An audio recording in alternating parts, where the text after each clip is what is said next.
Assalamualaikum warahmatullahi wabarakatuh. Selamat berjumpa kembali dengan channel Muslim Menjawab. Pada sore hari ini kita coba merespon video yang diupload oleh Crusader Network ya. Crusader berarti Saliber ya, orang-orang salib lah, Kristiani ya, network jaringan ya. Jadi ini jaringan apologetik ya, apologetik Kristen gitu ya, membela daripada Apollinaris Darmawan yang ditangkap kemarin ya. Judulnya adalah Benarkah Apollinaris Darmawan menghina Islam?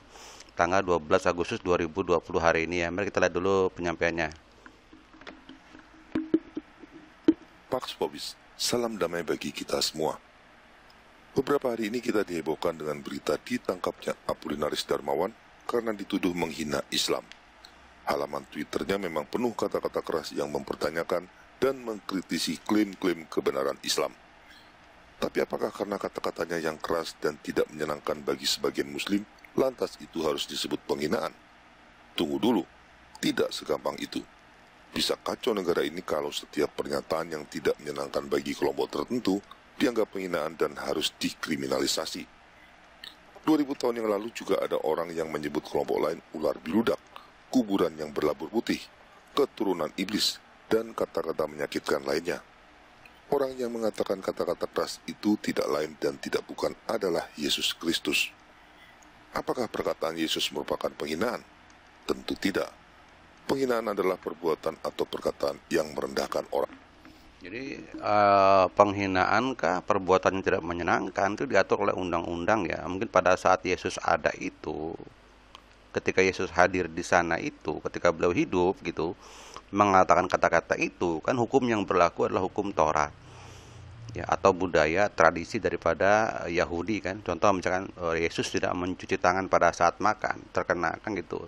Dikritisi kenapa Anda tidak mencuci tangan anak buah Anda. Itu seperti itu kira-kira. Atau mungkin hukum-hukum daripada Romawi kan. Misalkan setiap orang wajib membayar pajak kan. Yesus pun tanya, apakah kita harus membayar pajak? Kata Yesus, apakah engkau menggunakan uang? Iya, mana uangnya? Ada gambar siapa ini ya? Gambar pemimpin Romawi. Oh, berarti kamu harus bayar pajak karena kamu menggunakan uang daripada orang Romawi. Demikian. Jadi aturan itu diatur oleh undang-undang yang berlaku di saat itu kan gitu. Jadi ini kita harus cerdas daripada konteks. Nah, konteks sekarang adalah konteks bagaimana mengatur hubungan komunikasi gitu ya, antar umat beragama, antar orang. Tentu harus ada aturan dong, namanya aturan komunitas kan ya. Dalam medsos pun sama. YouTube kah, Facebook kah, semua tuh memiliki namanya aturan komunitas untuk mengatur kenyamanan setiap orang. Diatur agar lalu lintas informasi itu menyenangkan, tidak saling menyakiti kan, tidak menimbulkan perpecahan atau ya ketajaman lah, friksional yang memecah belah kan gitu, demikian ya. Jadi demikian itu kita harus cerdas secara kontekstual gitu ya. Oke, nggak apa-apa, next. Orang lain. Tapi apa yang dikatakan Yesus Kristus kepada orang-orang Farisi tidak dapat disebut merendahkan mereka karena kata-katanya memang benar dan sesuai dengan fakta. Demikian juga dengan kasus Apollinaris Darmawan. Harus jelas apakah kata-kata keras yang diucapkannya itu sesuai dengan fakta atau tidak. Walau kata-katanya keras dan menyakitkan, kalau sesuai dengan fakta tentu tidak dapat dikatakan penghinaan. Nah, ini kan beliau membela ya, dia membela Apollinaris Darmawan karena apa? Meskipun kata-katanya keras, kalau sesuai fakta, kenapa disalahkan? Tugas kita dibalik sekarang. Ucapan Apollinaris Darmawan adalah tidak sesuai fakta dan oleh karena itu Apollinaris Darmawan itu menyampaikan hoak, ungkapan-ungkapan yang tidak berbasis fakta dan bersifat menggugah gitu rasa kurang nyaman daripada masyarakat. Di sini yang dirugikan kan adalah Muslim kan, karena Muslim dikatakan bahwa Islam harus diusir dari Indonesia, bahwa ajaran Islam itu ajaran sesat, bahwa Nabi Muhammad adalah palsu dan seterusnya kan gitu. Itu kan sesuatu yang kita buktikan dan itu adalah sesuatu tidak berbasis fakta gitu loh. Nah, tugas kita adalah sekarang membuktikan bahwa ucapan daripada Apollinaris Darmawan itu adalah hoax, salah. Sebagaimana dulu saya kan membuktikan kan bahwa umat Islam meskipun menggunakan kitab kuning tetap berbasis Al-Quran.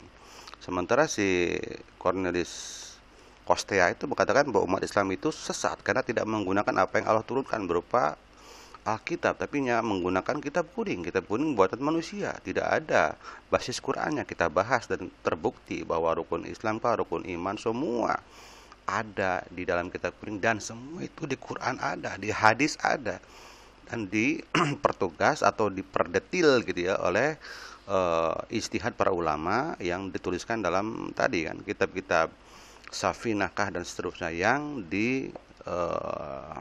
dijelek-jelekan lah oleh si Muhammad Kasih. Oke, sekarang kita buktikan bagaimana sih isinya itu. Ini kita lihat ya. Isi daripada Twitter daripada Apollinaris Darmawan ini kan gini. Menjelaskan secara terbuka dan beradab bahwa Islam bukan agama. Ini kita buktikan bahwa ucapan ini adalah salah.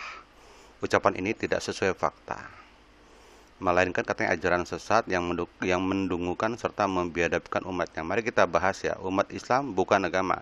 Kita debat ini sebagai sesuatu yang salah. Ini fakta Qur'annya. Inna dina indallahil Islam, ya, Al-Imran ayat 19.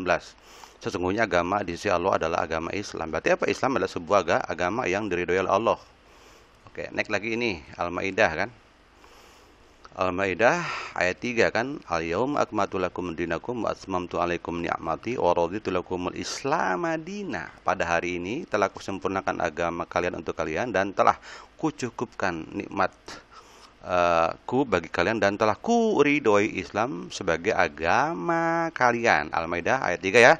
Jelas bahwa dari sini jelas ya, dua ayat ini adalah Islam adalah sebuah agama. Dan itu sebuah fakta yang tak bisa dibantah. Karena fakta ada dua. Pertama fakta absolut ya, ada lagi fakta relatif ya. Fakta absolut adalah kebenaran yang absolut. Alkitab, Al-Quran itu absolut tak bisa dibantah. Ada lagi kebenaran yang sifatnya relatif ya. Itu adalah kebenaran ilmiah namanya. Teori-teori, misalkan teori evolusi Darwin itu masih relatif tuh. Teori evolusi relativitas Einstein itu relatif itu. Semua teori-teori itu bisa berganti kalau ada teori baru yang bisa membantahnya gitu loh. Tapi kalau Al-Quran Alkitab itu namanya kebenaran yang mutlak ya. Artinya apa? Jelas ini bahwa ungkapan dia Islam bukan agama adalah batal. Nih pembatalnya Al-Imran 19, pembatalnya adalah Al-Maidah ayat 3. Oke, naik lagi. Ajaran yang sesat. Siapa bilang Islam itu ajaran yang sesat? Lagi ini apa nih? Yang mengaku nabi ini aja kan, ajak semua baca Muhammad Arab buta huruf, mengaku nabi. Dia berarti tidak mengakui kenabian Nabi Muhammad. Itu terserah, silakan. Kalau bagi Kristen dia tidak mengakui nggak masalah, tapi jangan membuat provokasi gitu loh. Karena Anda kan orang Kristen ya yang bagusnya santun seperti Pak Bambang Nursena kan. Apakah Nabi Muhammad itu nabi, Pak Bambang Nursena? Apa jawab Pak Bambang? Itu nabi. Kalau untuk umat Islam, bagi kita belum menemukan fakta. Tapi kan Pak Bambang tidak menyampaikan sebuah ujaran kebencian gitu loh. Kalau ini kan jelas nih mengatakan bahwa Muhammad itu adalah nabi palsu. Nah, kita harus buktikan bahwa nabi palsu itu sesuatu hoak ya. Artinya apa? Kita harus memberikan dicari dalam Al-Quran, kalau dalam kebenaran yang mutlak bahwa Muhammad itulah nabi. Mari kita lihat buktikan nih, buktinya. Al-Fat 29. Muhammadur Rasulullah walladzina ma'ahu asyiddaul kufar ya. Muhammad itu Rasulullah. Jadi Muhammad itu Rasul. Nabi dan Rasul. Nabi yang diberikan kabar, Rasul yang diberikan diutus ya, diberikan kabar dan diutus untuk umat gitu loh. Jadi jelas ini ya dalam Al-Fat 29 Nabi Muhammad adalah seorang Rasul. Nah sekarang mari kita lihat lagi dalam yang lainnya. Nah ini Nabi Isa pun menyampaikan dalam As-Saff ayat 6 ya. Wa idza qala Isa bin Maryam ya bani Israil inni rasulullahi ilaikum musaddiqan lima baina yadayya minat taurati wa mubasysyiran bi rasulin ya'ti min ba'di ismuhu Ahmad. Dan ingatlah ketika Isa ibnu Maryam berkata kepada Bani Israel kan, aku adalah Rasul Allah kan ya kepada kalian, musaddiqan lima membenarkan apa yang telah diturunkan dari Taurat kan, dan memberikan kabar wa mubasysyiran dan memberikan kabar tentang Rasul yang akan datang setelahku ba'di ismu Ahmad yang bernama Ahmad. Al-Quran menyebutkan bahwa akan ada nabi yang setelah Nabi Isa namanya Ahmad atau Muhammad. Ini fakta Al-Quran. Berarti apa? Nabi Muhammad bukan nabi palsu. Ya, dalam Al-Fat 29 ada, dalam Al-Quran ayat As-Saff 6 pun ada. Lagi misalkan di sini. Nah, alladzina yattabi'ur rasulun nabiyil ummi kan gitu. Orang-orang yang akan mengikuti nabi yang ummi kan gitu. Nah, nih lebih lengkapnya ini kan. yang namanya mereka dapati tertulis dalam Taurat dan Injil di sisi mereka. Jadi Muhammad itu nabi yang ummi, nabi yang tak diberikan Alkitab, nabi yang tak disetting dalam sekolah minggu gitu untuk menulis dan mempelajari Alkitab. Yang nama Nabi Muhammad itu ada pada kitab mereka Taurat dan Injil gitu loh. Nah ini kan, nah, lihat ya. Alladzina yajidunahu maktub. Nah ini maktub indahum fit Taurat wang Injil. Maktub itu apa? Tertulis gitu. Nama Muhammad itu maktub, tertulis. Maktub dari kataba, kataba tulis, maktub berarti tertulis. Nah, jadi Muhammad itu ada faktanya dan tertulis. Nah, tugas kita membuktikan. Umat Muhammad bukan mencari-cari rese kan. Kita kan ada rukun iman, percaya kepada kitab-kitab sebelum kamu. Nah, tugas diantaranya lah untuk memastikan mencari kebenaran. Apa benar janji Nabi Muhammad, janji Allah itu bahwa Muhammad itu tertulis. Ketemulah di sini kan gitu. Dalam dalam misalkan Song of Song ya. Song of Song 5:16 kan gitu. Ada dalam Song of Song 5:16. Ada namanya Muhammadim. Muhammadim itu ada ya. Dalam Song of Song 5:16 ya, dalam apa tuh? Dalam Kidung Agung ya, Kidung Agung 5:16 disebutkan ada Muhammadim. Nah, Muhammadim berarti kan kata Muhammad ada gitu loh. Terserah apa bagaimana ceritanya, intisarinya nama Muhammad ada. Muhammad pakai yod, pakai mim. Muhammadim tanpa yod mim pun nggak masalah kan gitu. Muhammad. Sudah, sampai situ sudah jelas adanya kata Muhammad. Kalau orang menyangkal, oh nggak ada kata Muhammad, Anda berarti buta huruf. Ya, seperti hanya kemarin Louis Prasetyo nggak ada nama Muhammad tuh. Buktinya itu silakan di Bibelhu baca tuh. Ya, Kidung Agung 5:16 baca dalam bahasa aslinya. Muhammadim. Apakah Muhammadim itu bukan berarti Muhammad? Bukan. Lo kenapa bunyi Muhammadim? Oke. Nah, next ya. Coba lagi ya di sini. Nah, dia mengatakan katanya agama Islam itu agama yang salah dan harus diusir dari Indonesia. Loh, memang siapa yang membuat dan mempersiapkan? Para pejuang-pejuang kita tuh pejuang-pejuang muslim banyak kan. Ya, Jenderal Sudirman itu siapa? Itu kan laskarnya Muhammadiyah. Nih, BPUPKI. Siapa yang merumuskan Pancasila? Siapa yang mempersiapkan kemerdekaan Indonesia? Soekarno Islam, Muhammad Hatta Islam, Ki Hajar Dewantara Islam. Nih lihat Kiai Ahmad Sanusi, Kiai Haji Wahid Hashim, Kiai Haji Agus Salim, banyak ini. Banyak Kiai Haji Halimah Jalim. Oh, banyak di sini, banyak kiai-kiai itu yang merumuskan dan mempersiapkan kemerdekaan. Jadi kalau berkata-kata itu hati-hati. Jangan sampai menyinggung gitu loh. Islam sudah ada. Islam sudah menyebar ke Indonesia kan sebelum adanya kemerdekaan, dan bahwa Soekarno merumuskan Pancasila pun mengambil daripada saripati budaya yang ada gitu. Sehingga tadi timbullah isi kan Pancasila, dan juga timbulan nih pembukaan UUD 45 kan, atas berkat rahmat Allah yang Maha Kuasa dan dengan didorongkan oleh keinginan luhur supaya berkehidupan kebangsaan yang bebas, maka rakyat Indonesia menyatakan dengan ini kemerdekaannya. Coba lihat kata-katanya, atas berkat rahmat Allah yang Maha Kuasa. Ini menunjukkan sebuah tradisi dan agama yang religius ya.